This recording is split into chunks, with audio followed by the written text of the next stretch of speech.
Our data has been leaked so many times that the Australian government or any government in the world doesn't even consider it a matter of national security anymore because it's already happened. This actual technology was developed originally by the CIA and just give it a second. And it's not even connected. Your driver's license details, your passport number, your biometrics, probably your fingerprints, your iris scans are somewhere online for people to just download in a torrent. Who is it really important that should be worried about something like this? Is it the everyday person? Well, the hacker only needs to get it right once, but the defender needs to get it right every single second. There are basically websites that capture and collect every single data leak that goes out on the web. The first thing you can do is go to a website called Have I Been Pwned? And what this basically does is it will show you how many different data breaches you've been in before. So you've been a victim of 7 different data breaches. Oh shit. So if you scroll down, it will actually tell you what of that data breach was actually leaked. And in this one here, which was only 6 months ago, your email address and passwords were leaked. So if you use the same password, you then have a risk that someone will be able to try that at some point. Yep. You know, a big one was LinkedIn. There's also the Canva breach, possibly. That happened.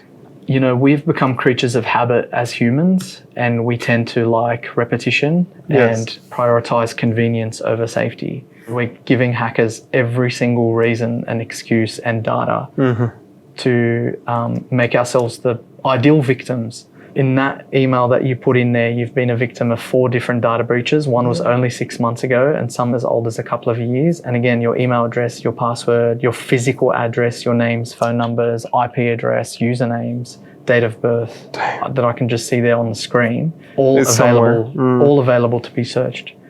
In fact, I can even show you what else can you show me? I can show you what the actual data is that was leaked. This is just one example where I can basically just start either with your name or phone number and then take it to the next level. So I can see all the different services that you've signed up for. Yep. You've signed up for obviously PayPal, Samsung, your TikTok, Upwork, ChatGPT, OpenAI account is available. And then what you can actually do is load different things. So I can see, for example, you left a review, wonderful coffee and food, awesome vibes, and Are you seeing this because you're a hacker, or anyone can see this? Anyone can see this now with a $5 subscription. Sometimes we actually need to undertake these exercises for them. And then clean from there. Right. So like this, for example, is very easy. It's literally a check button in your Google settings. To disable the tracking. To disable that your reviews are public. But now I can basically go in and have a look at all the different reviews that you've done. I can find your picture. That's my photo. That's my Instagram. My address. I'm in Ultimo. You're in Ultimo. Your username. My phone number. I can then reverse that and search from your phone number, find that you book tickets using Vietnam Airlines. That's your partner's name. Maybe even her phone number, your phone number. Wow, even the people I'm related to. Yeah, and then you can even search her name, for example. Right. And then you now go into a new rabbit hole of finding her passwords, different breaches, hotel bookings. Hotels are notorious for being breached. Yeah, of course. For cybersecurity attacks. But now I've also found an IP address. Now maybe a different person, but at least like you can now see how each lead jumps you to another lead. Yeah. And that all exists because our data has been leaked so many times that the Australian government or any government in the world doesn't even consider it a matter of national security anymore because it's already happened. In fact, your driver's license details, your passport number, your biometrics, probably your fingerprints, your iris scans are somewhere online for people to just download in a torrent. It's possible to actually, in some cases, decrypt those hash passwords. Yep. So some service providers don't put their passwords in plain text, which is great practice. Yep. But not everyone operates like that. So Ticketek, for example, there's a hash password here that will be able to crack, but also be able to see whether you've signed up for what tickets you've bought, previous concerts that you've gone to, and my number, what about? And your IP address as well. Oh wow! So now I can actually go and search your IP address. In this case, it's just here. But for other people, it's passports, address, Centrelink number, social security numbers, and it's not super hard to find. What am I looking at here? There's been many times I've picked up USBs off the street because I'm curious. That's one thing you should never, ever do. Why is that? Some of the biggest companies in the world specifically test the danger of plugging in random USBs. Because if you think about it, your biggest corporations in the world spend tens of millions of dollars securing the perimeter. And hackers have figured that out, basically. So what better way to bypass millions and millions of dollars of technology securing the perimeter if all you need is a device that's already within the network? And so, this has been around for many years, but the thing is people haven't really learned. There's not much awareness about the dangers of actually plugging in USB devices that you don't know or don't belong to you. What can actually be done is this looks like a USB to you, but this is actually not a USB. This is actually not a USB. This is but it is USB. Inside there, and if you did open it up, is actually a mini computer. And with a RAM and a CPU? Well, in some ways. Right. In fact, actually, the way the computer interprets that when you plug it in is it thinks you've plugged in a keyboard. And that is using a flaw that has been around with computers for literally decades. And when, companies like Microsoft and Apple design a laptop, they design it so you can just plug a keyboard and go. And using kind of that principle, these kind of devices have been created to exploit that particular weakness with devices. So what a hacker can do is you can actually load an SD card in there that has a particular payload. It's a collection of different commands and actions that the hacker would pretty much do if he physically had access to your laptop. However, these can just run sometimes in secret as well without you even knowing, and be able to execute all the commands that the hacker wants. So if he wants to steal your passwords, if he wants you to, create a particular file or go to a particular website and press a link, think how much do companies spend protecting us from pressing suspicious links and training. And really, you just need to kind of leave this next to the reception desk, and the reception lady or man is just doing the right thing and trying to find the rightful owner of this particular device. And so, first thing anyone would naturally do is just plug it in. Absolutely. What's here is family photos. Yeah. In fact, if you want, just give it a plug and plug it in. What would happen? It'll just pop up, right?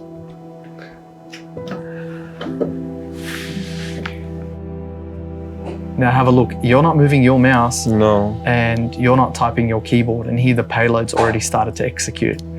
A window is going to pop up. What's going on? Just press OK, I guess. Or you could press cancel or press OK. Either works. Either works. And there you go. You've been hacked. How common does this happen? That is scary. It happens. It's quite common. Yeah. But you don't hear about it. Why is that? The biggest companies in the world, including governments. Governments are probably the biggest targets of cybersecurity attacks of any entity. Governments. Governments. They're not going to be disclosing all the details of how they were breached, what happened. These go into confidential reports. Even the biggest companies, your Optus and Medibank, that happen here in Australia, or other large companies, there's going to be layers and layers of lawyers before you can actually see the forensic reports. And my team writes those forensic reports. It's not a highly common attack vector, but it's so easy. It's so easy that any hacker that wants to get into a network, you just leave a couple of these USBs and I guarantee you one of them will get plugged in. This actual technology was developed originally by the CIA and was probably used in the wild for many, many years before it even was known to the public what this technology is. Yes. So to you, it looks like a normal USB-C cable. It really is. It quacks like a duck, it acts like a duck, but it's not a duck. Inside this component is enough compute power to fully compromise your mobile phone. I can do any actions. I can actually put my payload within the USB cable. And if that means creating a contact, exporting your contacts, and then wirelessly through Wi-Fi transmitting that data to anybody nearby, including every single keystroke that you're making. And you could just be sitting there in the airport, but this is your phone, right? Yes, it is, yeah. But iPhones are known to be encrypted. I don't think it's gonna... The encryption means nothing when you're the one controlling the device. Right. Because this is a person in the middle, this is a device in the middle, and it's standing between you and the hacker. Right. And as soon as I unlock... You can do whatever you need. Yeah. Quietly export all your passwords that you've saved in your Chrome. Yeah. Monitor your, in the shopping center or at the cafe, and you're logging into your bank account and you're putting your username and password. It can even send and receive SMSs. It can even create contacts. So give this a plug and have a look. And if I go in here, I have another USB-C with that. It can do the exact same. In fact, you can actually do more. But I wanted to kind of show you the dangers on our phones. So have a look at your phone and just give it a second. And it's not even connected. Nope. So it's gone into contacts. No way. Yep. And it uses a 4G. And basically exports. Whatever it does is being transmitted live to another device that's listening and connected to it. Yes. If I click, it would happen so quickly, as you said. You wouldn't even need to see. This is just an example. Of course, to show. It can export all your messages and send them to someone remotely. Wow. And all you need to do is just plug it in. So these are the most common ways people get hacked. This is basically a device called Flipper Zero. This was developed as like a pen testing tool, and pen testing is like the ethical hacking. Pen testing is short for penetration testing. Oh, right. And it's kind of the wide term that's given to cover all different forms of ethical hacking. Yeah. So when we talk about how does our company test against hackers, what are the techniques that hackers are using? So the Flipper Zero was actually developed as an ethical tool. Yes. But now you can buy this from Facebook Marketplace for $300 and open any garage door within 50 meters. You can lock phones, you can steal Wi-Fi details, you can actually write your own applications and transmit them through Bluetooth. Just being close and... Just by being close, like have a look at your phone. And what is it? What just captures frequency? What does it capture? Unlock your phone. Okay, it's unlocked. All right, now keep looking at your phone. All right, I'm looking at my phone. Wow, AirTag. Now close it. Okay. So basically what it's designed to do is actually spam your phone. And it doesn't need to be from a huge distance. Wow. And it'll just keep coming up. It'll just keep spamming you. And it'll be someone sitting in a train behind you or someone within your vicinity. Yeah. And it can render your phone completely inaccessible. Why would people want to do that? Think about politicians. Think about high net worth individuals. Anyone that is within your sights, you basically can render their phone unusable. There's heaps of things that you can do with these. The most interesting thing I've seen done with this is actually get free parking. So that's a question I had, is like, what's something that people don't think about getting hacked? Parking is not a thing that I think about, but... I mean, we love like technology, but like we still have things like garage door openers that are using technology that we've developed 30 years ago. Yeah. Using the same frequency megahertz, radio frequency to unlock, open. Exactly. Receive a signal that says open and receive a signal that says closed. So that signal can be actually copied. You only need to be within 20 or 30 meters away. So each garage door has like a unique signature, but if something is listening, you can actually write that signature just like you copy a card over. It can copy your PayWave, it can copy your PayPass, your credit card details. And I've been compromised. I think my business card I had to change it 3 times in a year, and it was used quite a lot. And I'm pretty sure that could have been one of the reasons, or it could have been any of these. If you've gone to if you've traveled to like a high risk country where things like pickpocketing is very popular. Thailand, Cambodia. People can get really close to you, can scan nearby credit cards, and then basically just emulates. Because what you do basically when you press your card against an FPOS machine is you're just telling that machine a code of numbers. Sometimes it is encrypted, but that same message can be copied as is and then emulated. That's why you can do it with Apple Pay, you can do it with your Google Pay, and that technology does exist. So what does one do, I guess? Because it's everywhere, and I think with AI and technology, becoming more and more easier for people to have accessible, what are they called? The flippers. Flippers. I think like just understand, like not everyone is after you with compromised cables, but this technology does exist. So who is it really important that should be worried about something like this? Is it the everyday person? I'd probably say no. Yeah. I'd probably say no. One is because they're actually pretty expensive. But two, like the ordinary person doesn't have as much of value to a hacker than someone else, like a politician or a politically exposed person or an immigrant seeking asylum or an activist, for example, in which case I would say this is exactly the kind of stuff that someone like that needs to be very wary of because there is a particular reason that someone would want to come and spy or copy their devices. So I would probably say as well, if you're a business, so consider things like companies. We have companies here in Sydney that are working on billion-dollar deals every single week, transactions, mergers, acquisitions, lawyers, and there is a lot of people that are having confidential information where if that information got into the wrong hands, it's catastrophic, like multi-millions or life or death. Yep.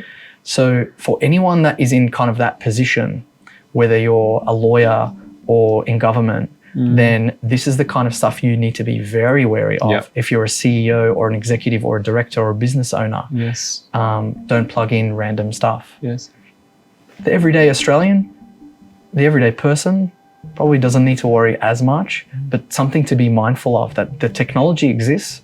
So, how are you going to implement some good practices in the way that you do your general day-to-day stuff? I wanted to ask you about everyday people and what would happen if a technological singularity or some sort of Armageddon of tech going down. We rely on it quite a lot, and we spoke about what happened in London with the in the UK with the NHS going down, and even I think recently in the past 2 years with a lot of the airports stopping because of a software issue from was it CrowdStrike at the time. Do you think about that, and do you feel like that day might happen where it just affects everyday people everywhere? I mean, we tap on our card when we go to a train station. Technology is everywhere. The Australian government works on that question every single day. Really? In fact, I've been invited to Canberra to the ASD, which is the Australian Signals Directorate. And what do they call this? Like, what is this? The ASD is like the NSA of Australia. It's the intelligence and the agency that is designed basically to protect the interest of the nation. Of course. Not for spying. That's a different agency. This agency is about how do we protect everyday people from situations like every single airport is taken down by a cyber attack. And I've sat in those tabletops where that's the exact question that gets asked. And they bring in a room of experts and say, help us figure out what the actual answer is. At the end of the day, they're really long discussions, but they end up going back to the basic essentials. Like every human needs access to clean water, needs electricity to run Wi-Fi, to run essential services, dialysis machines, the things that absolutely can't be off. And as much as we love, all these extra things and airports and stadiums, it's the critical infrastructure that is really in the sights of the government and what they need to protect. So oil, mining, energy, and now with AI, being able to give even amateur hackers the ability to emulate nation state level sophisticated cyber attacks with a $200 a month subscription is definitely moving us in that direction even quicker. So what is that doomsday event? I personally don't know, but I feel like every day we're getting closer and closer to it. And it will be like a matter of life or death. And they only have to get it right once, right? Whoever is hacking, whoever is with the malicious intent, it could be a country, it could be a person. Well, the hacker only needs to get it right once. That's it. But the defender needs to get it right every single second. But when you think about the billion-dollar deals, someone needs to be on top of that. And it's not IT. That's something that I've been saying for a very long time. It's not IT. Cybersecurity is not IT. and it hasn't been IT for a very long time. Cybersecurity is really its own niche specialty in its technical ways and in its boring ways as well. It doesn't have to do with, is the printer working and are all the right softwares on my computer? It's about, is there a program? And I don't mean like a software program, but is there like a governance program to make sure that all your applications are patched? Because one day one of these apps is going to be vulnerable and someone in the company needs to be responsible for that. So real good cybersecurity is not so much the technical work, it's actually really boring work. But it needs to be done right. It needs to be done right so that companies can mitigate that risk, because that risk is always coming thousands of times a day. And it's not even a matter of if a company will get attacked now, it's just when. It's just when.